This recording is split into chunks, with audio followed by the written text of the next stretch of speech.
It's a lovely job. This is really doing my dream job, and it's I got my dream job, and it's more fun than I could have imagined when I was a kid. It's as much fun as ever lately. Really? I'm almost 40, and I'm as enthusiastic about it as I've ever been. Bienvenidos a la Piscina Comics. Hoy os traemos a una figura imprescindible del cómic contemporáneo, un autor destinado a dejar huella en el séptimo arte, Brecht Evens. Ilustrador, pintor, narrador, diseñador, un creador total que ha dado vida a algunas de las novelas gráficas más originales y deslumbrantes de los últimos años. Nos hemos desplazado hasta su hogar en París para grabar una charla informal donde nos habla del minucioso proceso creativo detrás de sus historias, de la compleja y rica composición de sus páginas y del arte que convierte cada viñeta en una pintura. Una conversación en la que ponemos especial atención a su última saga, cuya primera entrega ya ha visto la luz, El Rey Medusa. Queremos agradecer profundamente a Brecht por abrirnos las puertas de su hogar y compartir, con generosidad y complicidad, algunos de los secretos que lo convierten en un verdadero mago del cómic.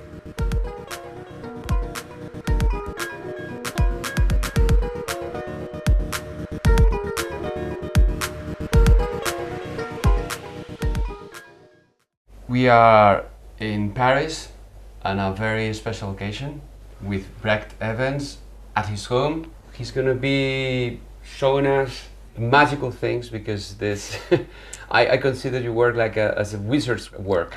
Really, I don't know how you do it. I mean, we're in the Pompidou at the big exhibition looking at your big covers, and it would take us hours just to go through the whole layout and all the characters, the different work with the color. So, I mean, I have many questions, but I would say the very first thing I'm wondering is how much improvisation is there, how much preconceived or control in your work? I think there are places where things look graphically, visually improvised because of a way of painting. In general, for storytelling, for scenario things, and this more and more includes sketching and designing drawings beforehand. I'm becoming more and more prepared, more and more intentional, and with my latest comic book project, there's a lot of preparatory work going in. I've started to really want to figure out a lot of things beforehand, do research for details in a way that I haven't always needed to. I think the latest story I'm telling needs a very prepared, detailed treatment because there's a detective story aspect to the last one. Who's probably going to be called the Jellyfish King in English. It's Le Roi Méduse in French. There's a Da Vinci Code aspect to it too, which means that it encourages the reader to look around for clues everywhere. So if the reader is looking to the backgrounds, looking for details in corners of drawings, I want to be conscious of what I place there for them. And also in other ways, I'm becoming more and more work is going into scenario and the dialogue writing. I've been rewriting book 2 for 9 months now. It just every time I look at what I'm writing, it's I see things to change. So let's start with the writing. Do you have a notebook and you start taking notes, or you just go to the computer and start writing? How do you do the writing? As little computer as possible, but I do need it to get stuff in order at some point. So I work on the computer mostly to organize things that I made on paper, like sketches or things that I wrote on paper that have to be put in order again. But most as much as I can, I do not want to be in front of a screen, which everyone understands, I guess, no? So, Yeah. but it's possible that sometimes some things take longer because I do them on paper, but I'm sure that is also another way of thinking that that working, writing included, writing on paper brings with it another type of thought. I can show you pages of this, sketches like this. I guess when you write on paper, there's some other kind of visual thing that starts to happen, where you start to draw lines and then see that, oh, this maybe should go there, because you've written something in the sideline and you're making new kinds of connections.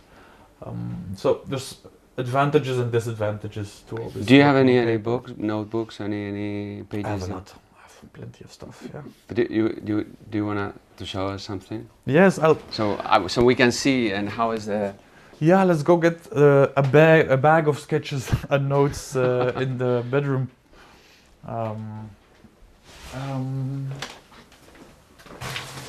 Here. Oh, okay. Wow. I've been saving this stuff because I think there's a lot of repetitive and not so visually interesting stuff, but I think there might be an expo to be made with some of this someday, because there's things in there that I think I would have liked to see as a student, you know. Absolutely. To see some designing take place. So what are you gonna put there? Sketches and beginnings of storyboards in there. And this is what I mean about the writing. It becomes quite almost like visual composition at some point. Yeah, visual material and preparation, sketches and stuff. We have millions now. Interesting. It didn't used to be this way. You're actually using paper. You're not using any notebook, anything binded. It's all like paper. You take a paper, you write it there, then you finish. You take another one. There was a. This is crazy. There was a notebook. Oh, there is a notebook. Okay. Or is this the beginning notebook, or is this? No, this is not the first notebook. No, this is a rewrite notebook, but I'll get. I think the first notebook is. Oh, wow! Check this out. Where am I putting my stuff lately? I think it's that one. The one that says 2018, 2019, I think my latest comic projects, it started in there. So these are the first notes. So many things that that have changed since the first notes like this. Oh, I see. I still thought the book might be called The Butterfly. This is from the last project? The one that you're talking, the Medusa? Yeah, and I think these notes maybe started in 2018. This thing is going to be a trilogy, and the first book came out in January. So almost, I would say 5 years after taking these notes. And there are still 2 books to come. And here's what basically brainstorming. Yeah, this is some place where I suddenly see, I have 3 acts. Wow. Then maybe we should make this book. Finally. It's like maybe little dialogue. Yeah, sometimes, yes, exactly. Some pieces of dialogue with characters that are definitely haven't become yet what they become later. Things that I don't really understand yet, but somehow that feel funny or important. Right. It's like a little note about God. When I was a kid, the main character in the book is a kid, like about 10 years old. And this is a little sketch of when I was a kid, how I imagined God. When, it's still a bit like Santa Claus. Many people talk about God, so why wouldn't he exist? And you have a mental image of him, and I thought it looked a bit like a strong 40-year-old man. This guy? Very enormous, like a giant with white clothes and big feet walking on the countryside, you know, with some clouds around his middle, and then stop believing. This is a little sketch of a pond in which the movement of the fishes might be passing a message. Mm-hmm. So there's these little sketches of when the little bubbles go like this, it means this. When the bubbles go like that, because that's a big part of the book. As I said, a bit of a Da Vinci Code mindset that the main characters have. They have a worldview in which messages and signs and good and bad are really important. A conspiracy mindset. I see. But in the beginning of these first notes, there's a lot of autobiography things that seem useful. Because in the beginning, I'm looking around for things in my own past or things that I heard, and I note them down. Not to make an autobiographical book, but just some details that might give a personal taste. This is a little memory of when I was a kid. And I think I'm going to use it in book 2 that I'm working on, but who knows? I'm changing that book all the time. This is just an anecdote from when I was small that seemed meaningful for the mindset of the characters. And it's when I was little and we went camping. Our parents started to build the tent, and me and my sister, we went and explored the camping site. So I didn't see how they constructed the tent, how they built the tent, my parents. So I knew that all I saw, I remember seeing them first placing the, how would you say it, the mat, you know, right, where you build the surface on which you build the tent, the bâche. And then walking around again, and then I saw like these little metal structures, like you would almost think like these are going to be tents, like little tents for tiny Indians or something, you know, like wigwams, or like a structure of a small city.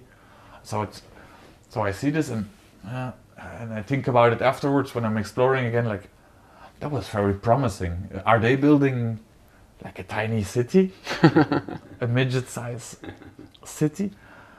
And then walking by again.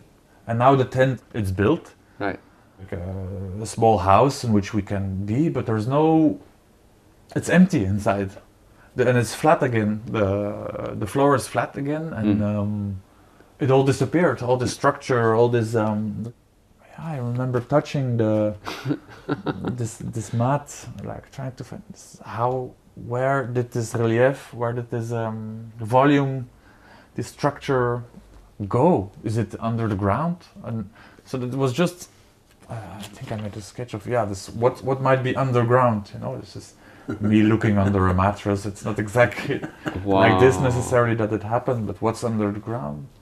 And it seems like there was something, it's an interesting link in that anecdote between childhood and, for example, conspiracy thinking, and maybe a whole lot of other dumb theories that adults have and have always had in history. Just one one step that you missed, one thing where you lacked imagination, where I as a kid didn't realize that the sticks, these metal rods, went into the structure, that this is what was creating this capsule. Yes.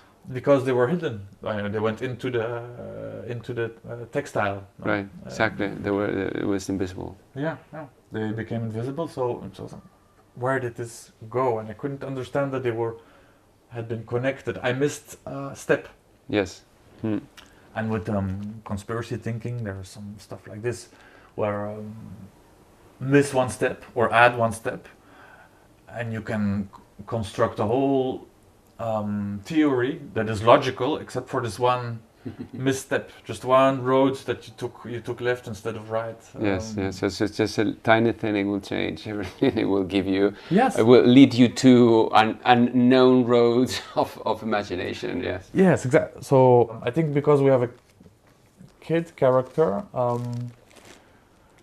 that has gotten some megalomaniac ideas from his dad, some wild ideas about being warriors in a battle between good and evil, but because it comes from a boy, something seemed more natural coming from him. A boy talking about military planning, a boy having some unrealistic ideas about how to conduct this war and how the conflict works and is resolved, and what bad guys are like. It makes the conspiracy theories cuter. I think it makes us. Yes. I think spending so much time with an adult conspiracy thinker, it would be sadder and more annoying. This character. What I see in your notebooks, this very tiny, small handwriting, and with a lot of details, and it's very tiny figures,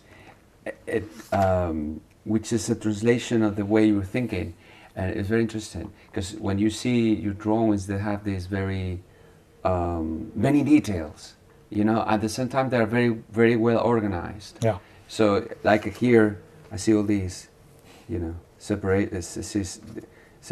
Okay, this idea, this is another idea, this is another one. Okay, now here, okay, this and this and this and this.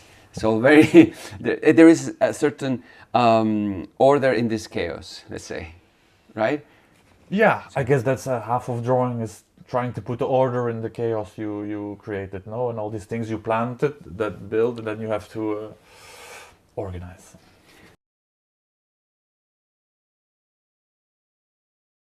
So you have to make decisions. Exactly. Once you have all these ideas here, how do you move from here to the story and the drawings? Because comic books, bande dessinée, writing is drawing, and drawing is writing.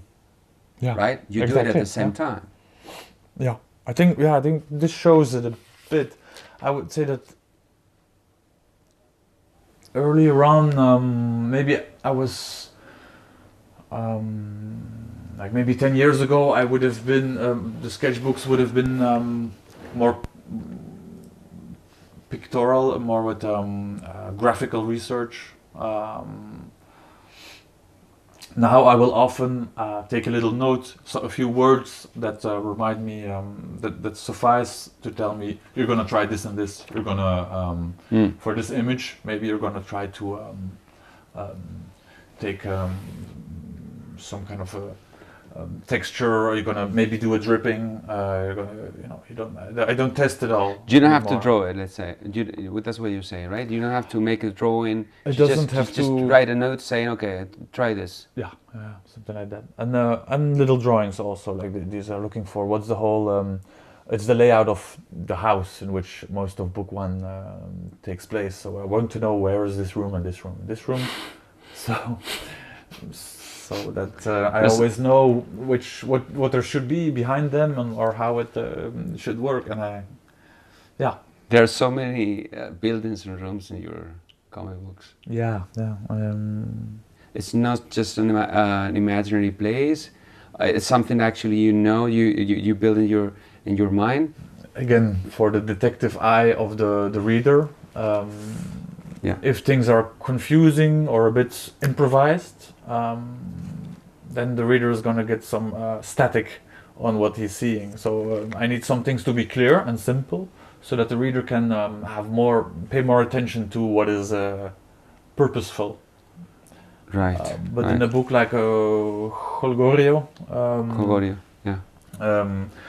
it's a book where characters walk around a lot, and the backgrounds change and can be very can contain a lot of improvisation, because the characters themselves move. One thing is all these ideas in a writing form with some sketches, and then go here. I see your notebooks is also a blend of the images and some writing, and you also have... You could call it a process of zooming in. Right. I make, for example, I don't do this systematically, but I should. It's very useful to have these tiny sketches before really drawing a dialogue, to get the movements and the legibility right.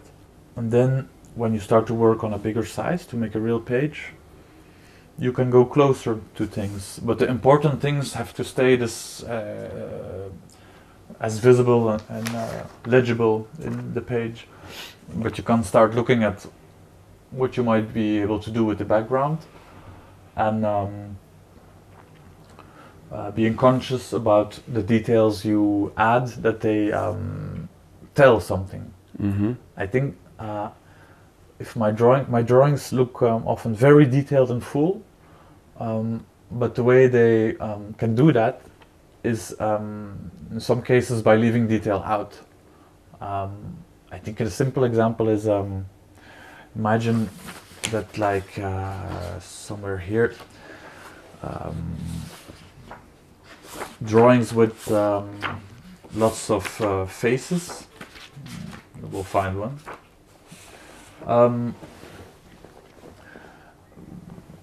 Some comic artists would draw more lines than me, maybe, you know? Mm-hmm. They would draw a lot of details in the face. Mm-hmm. But these lines would not be extremely different from character to character. Or they would, draw a lot of people. They would use as many lines as me or more. They would use as many colors as me or more. Mm-hmm. But there's just not a lot of difference between these characters. And so suddenly, even though there's an equal amount of drawing, amount of material, it feels empty. Because the lines and the colors are not used to make things distinct from each other. There could be what makes this character interesting. Let's say it's this pink face with sort of a dumb, drunk expression. Like there's something about him. He wants something. He's gonna be annoyed soon.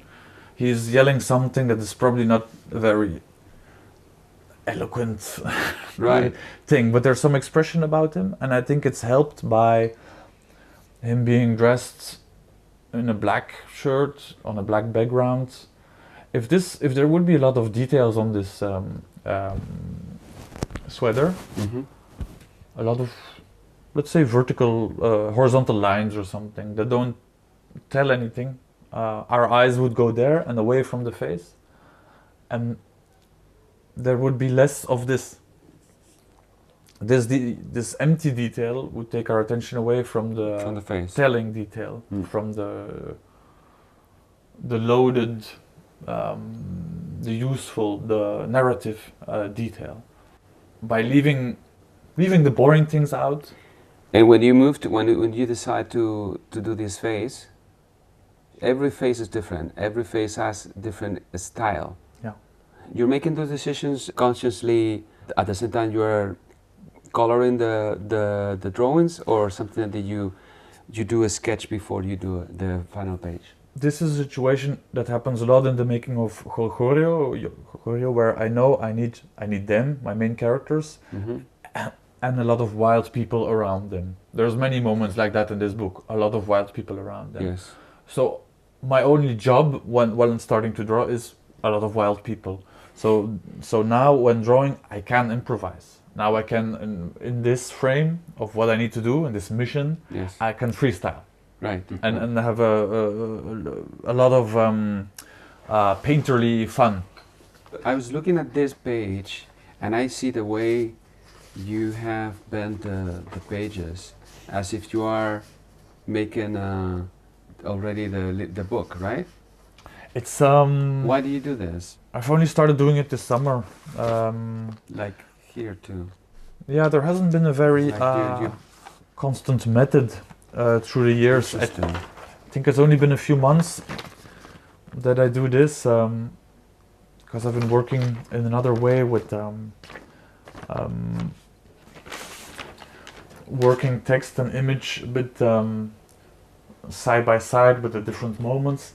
And this is just a way to quickly have 8 page size page proportion pieces of paper. I'm making little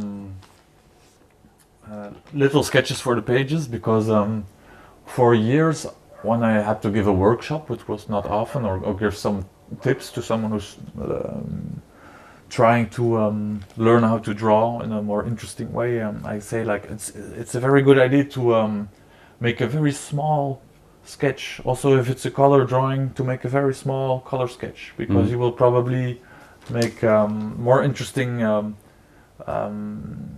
and strong decisions while drawing small. And then it's good to respect this composition when you go big, because when you start working on the bigger size, there's the risk of failing to see the whole of it, failing to see the complete composition. Yes. And you lose yourself in details while forgetting the first step, which is the big shape of I just recently realized I've been advising people to do this for 10 years without doing it myself. I totally stopped doing it, I don't need it, or I didn't feel like doing this preparation work.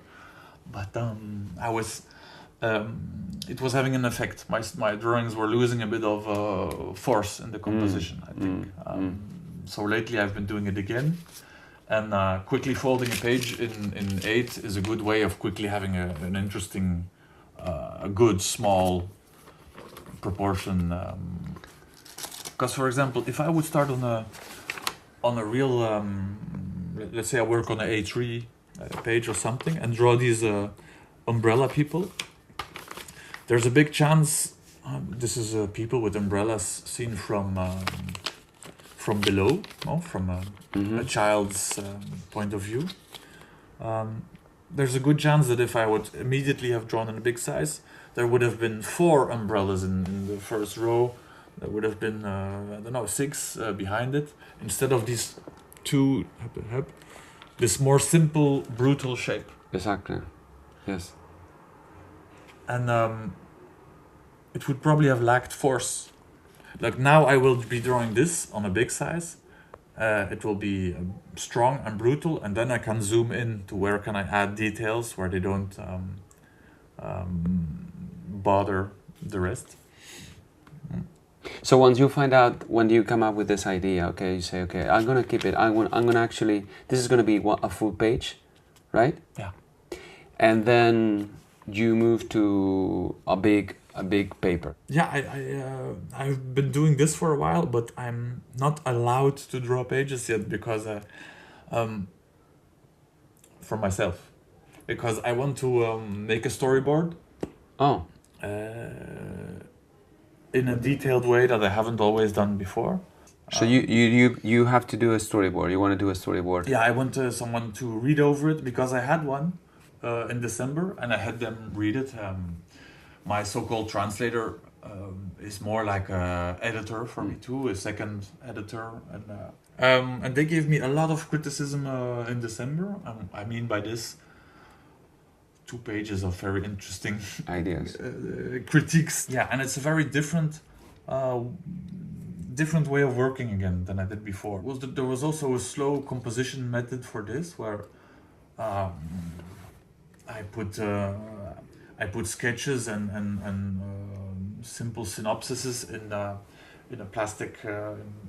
plastic sheets in folders, and then sometimes I finished a page and I printed it and put it back in there to always have a view of the entire book.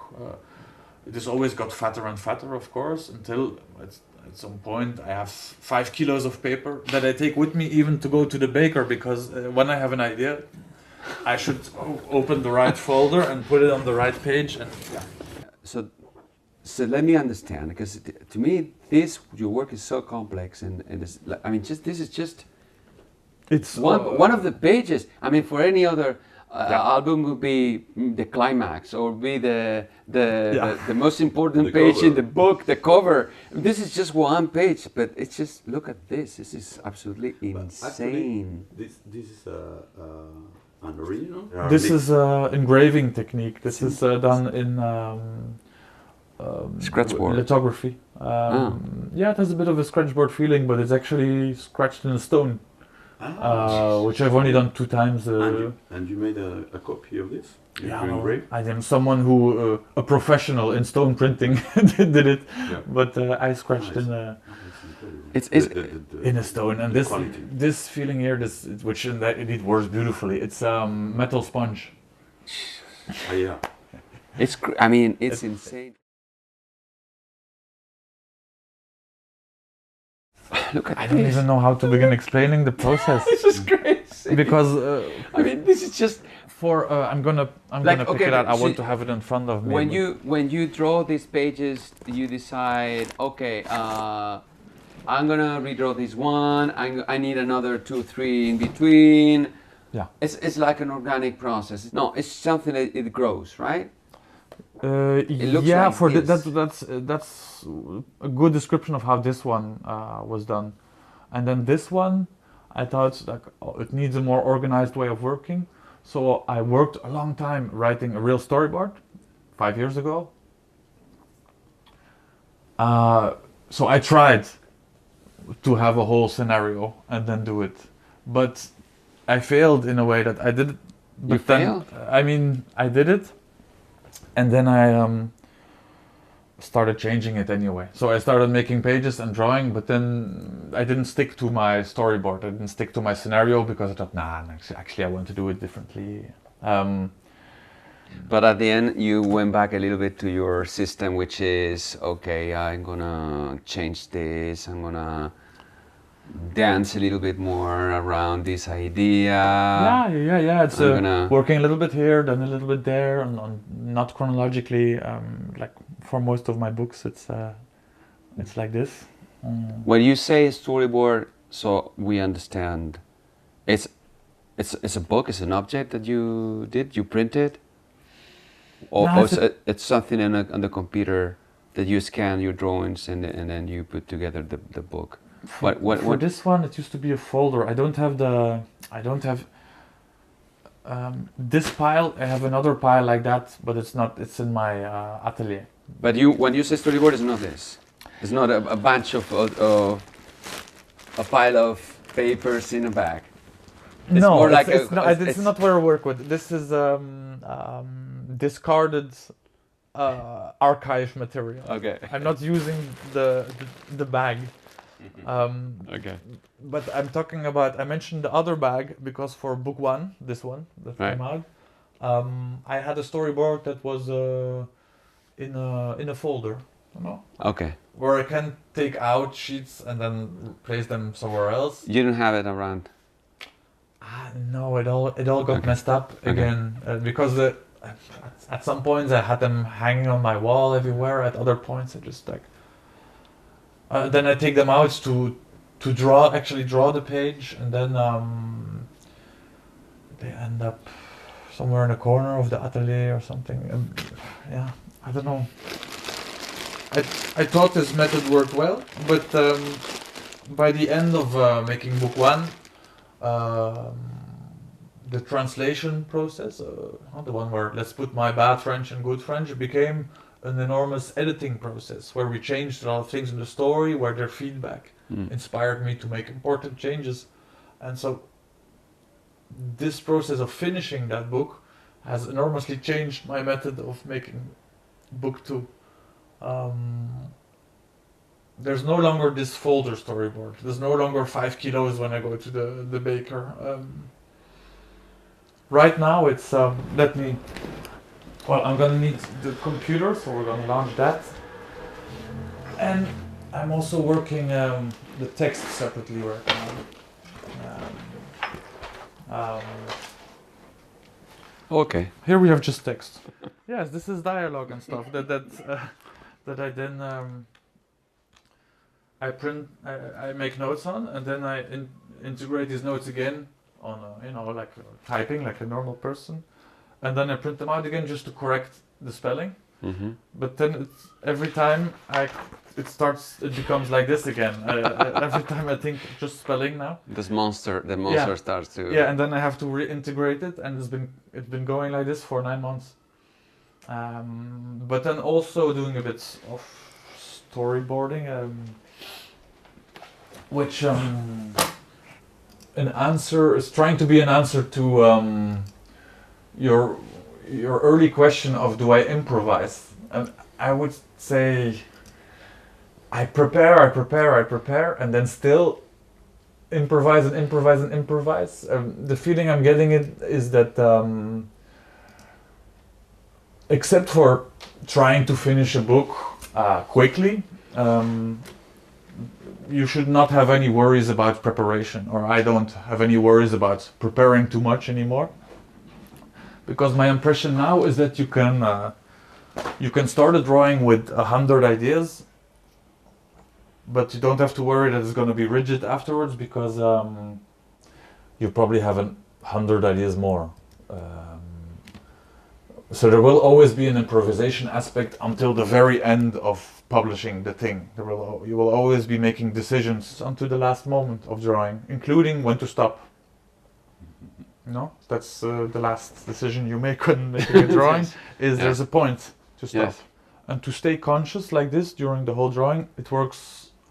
I think it's more easier for someone who is drawing directly with a tool instead of inking a sketch, for example. It's another advice I've sometimes given comic artists.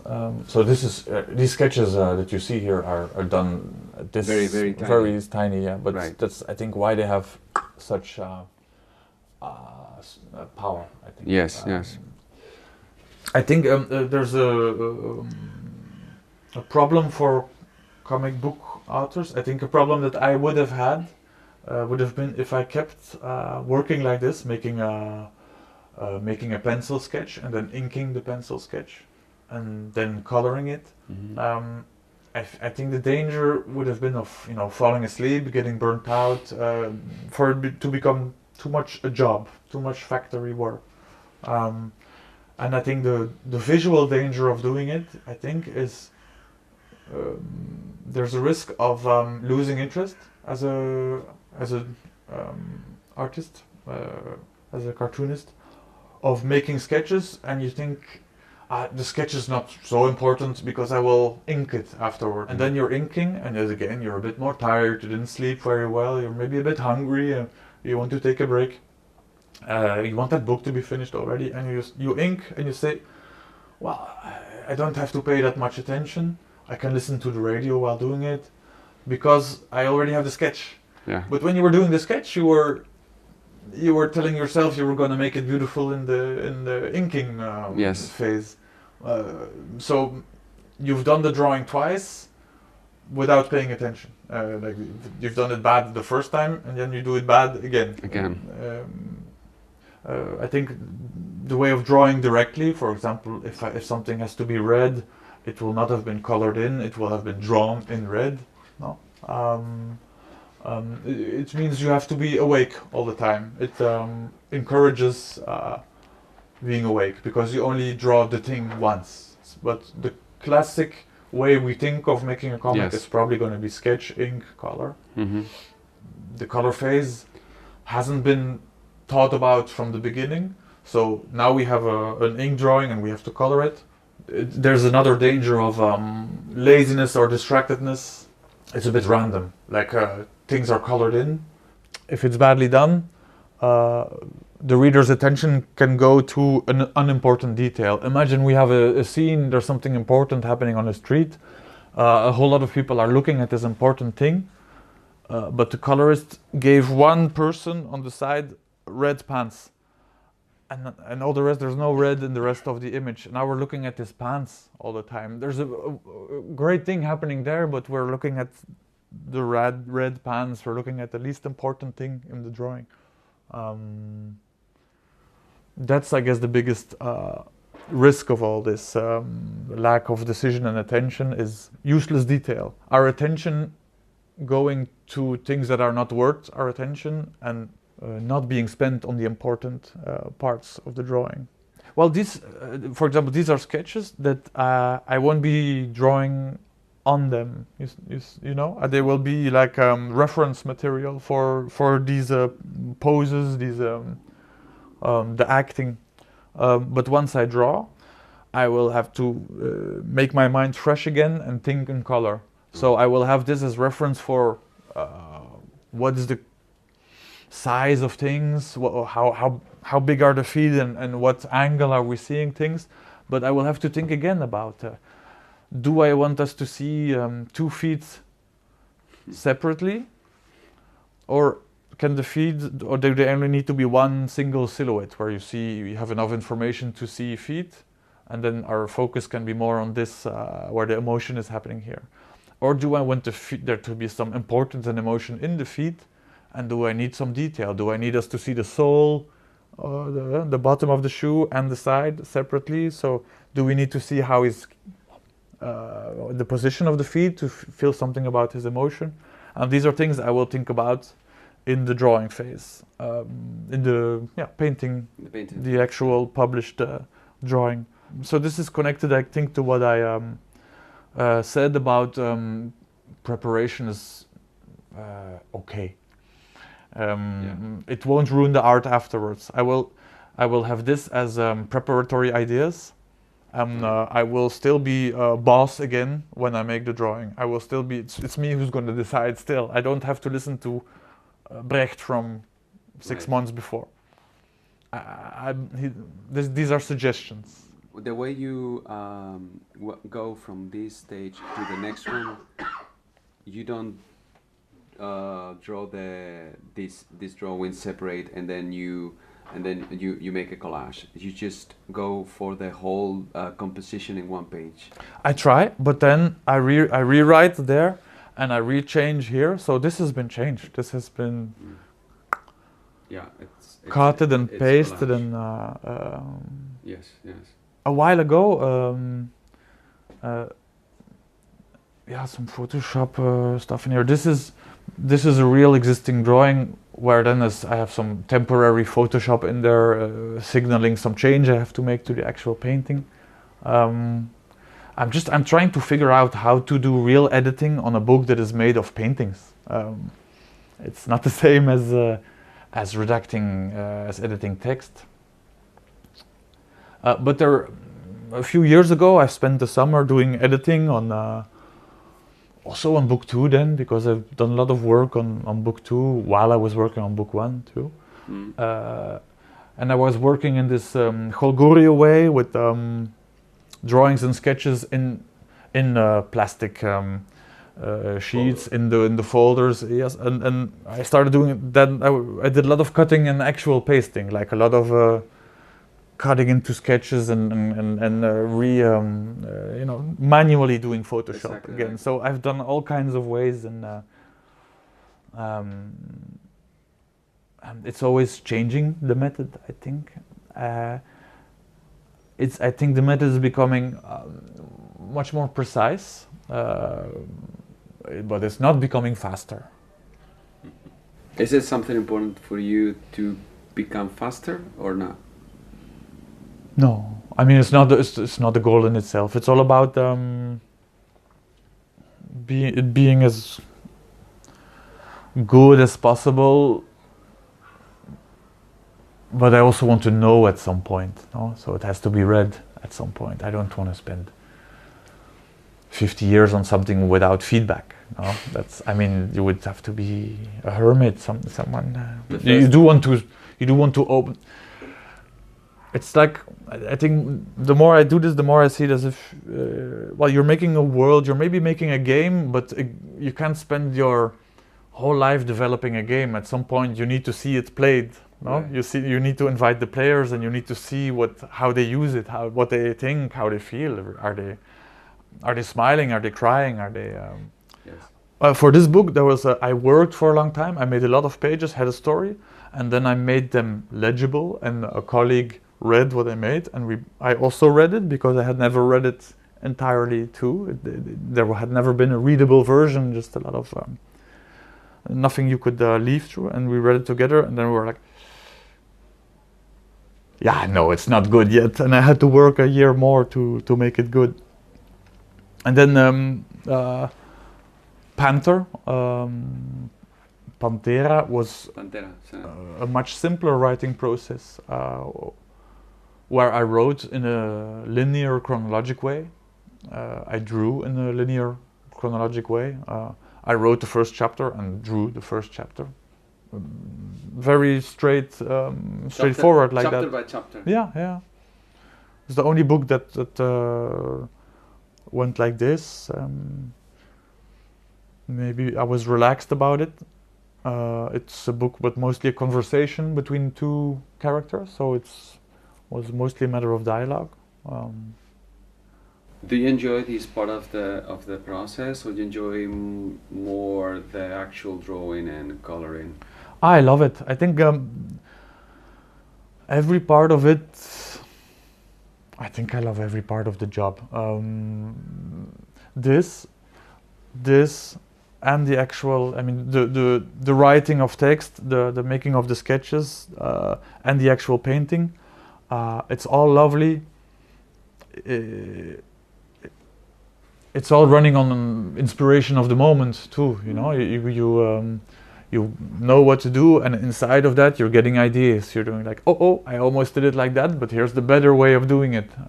So it's lovely. And then some parts of this work are necessarily a bit more routine. For example, you might decide that, I now need a lot of little squares. This drawing needs a lot of little squares here.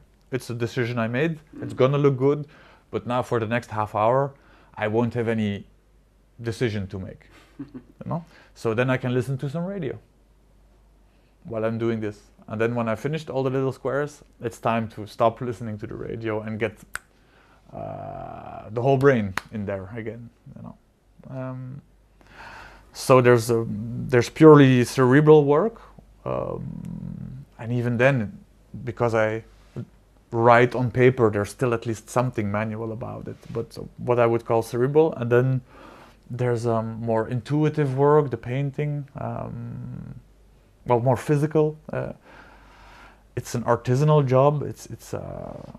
It's lovely. And in doing this last story, this new book, what will be a trilogy, I find such pleasure in precise preparation, and I realized that that was also there when I was a kid. That it's not actually some kind of adult professionalization, something more rigid or serious or boring. It made me remember that as a kid, I also used rulers and things. I made games and things, and I've measured so many centimeters and millimeters in my life as a childhood too, making these kind of precise boards to game boards to play on, and yeah, I'm finding this kind of pleasure again, like the pleasure that is not wild expressionist painting, and that is more about exact preparation and sometimes literally measuring millimeters and centimeters. Wow. But every single page is different. That's what I was gonna say. That it doesn't feel, even if, of course, it's the same style. You can see it's the same author, but everyone has a different layout. Yeah. You really have to put a lot of effort and energy as a reader. For this is very much the case for Jolgorio, and it's a feedback I've listened to for the new book, where I paid much more attention to calm down. Don't make a painting like this for a reproduction of this size. So I started working smaller, so that it's easier to read my pages. The proportion of these drawings is 1.75 to 1. they're like this. The proportion of these pages is 1.5 to 1, which automatically will make the drawings easier to digest, I think, already, because I couldn't go so tiny. The same with the text. I've been avoiding having a light yellow text on a white background or having pink text on an orange background. I've been telling my editor, keep the drawings out of the trench, and he said, yes, I moved them 5 millimeters. No, 2 centimeters. No, what are you saying? 2 centimeters. Yes, keep them away from this. From the center. Yes, Right. because they will bend around and people will get lost. It becomes difficult to read. Yeah. So I've been paying a lot of attention to that. But everything is, as you say, extremely manual. There is hardly a pixel repeated in the whole book. No. So many of the pages of your books feel like these paintings, these landscapes of people, characters, spaces, perspectives, color. It's like a world. Every page is a little world that you have to really go inside. So it's a challenge, because as I said, it's very rich. Many people would take years and years and years to make one book. How long does it take? You say like 2, 3? That one took 4 years. And this trilogy, I don't even want to guess, but it could be 10 years for the whole project. I'm 5 years in. It seems realistic to think that the whole thing could. I don't want to think about it. I think part of the motivation, the way I work, is not thinking about that too much, about when it should be done or when it will be done. I make a big difference. I never look at the clock when making a comic. I like when things go. I like to put myself in a position where I can work fast and produce fast. But if the page needs time, it gets all the time it needs. There's some things, and if I'm having fun, then I keep having fun. I make my money in different ways. I don't, my money comes from illustration jobs or from selling originals. It can be pages like this, or it can be illustrations. But I'm not putting a commercial pressure on myself when I make comics. So if I'm having fun, it's fine. So there's an extreme example of this in book 2 of this thing. A scene that, who knows, might even still be cut, but there's a scene for which years ago the little idea was, how would a message be communicated, a code that is based on a table football, table soccer. Footballing. Yeah, this one. So how could you, with all these little guys and these moving things, communicate a whole alphabet and make a text message with it, like if you could follow fast enough.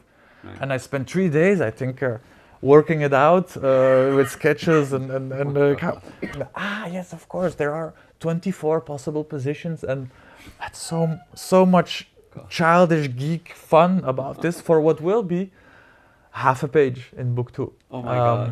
But it will be convincing. Right. And I guess 1% of the readership will check, try to really, does this work?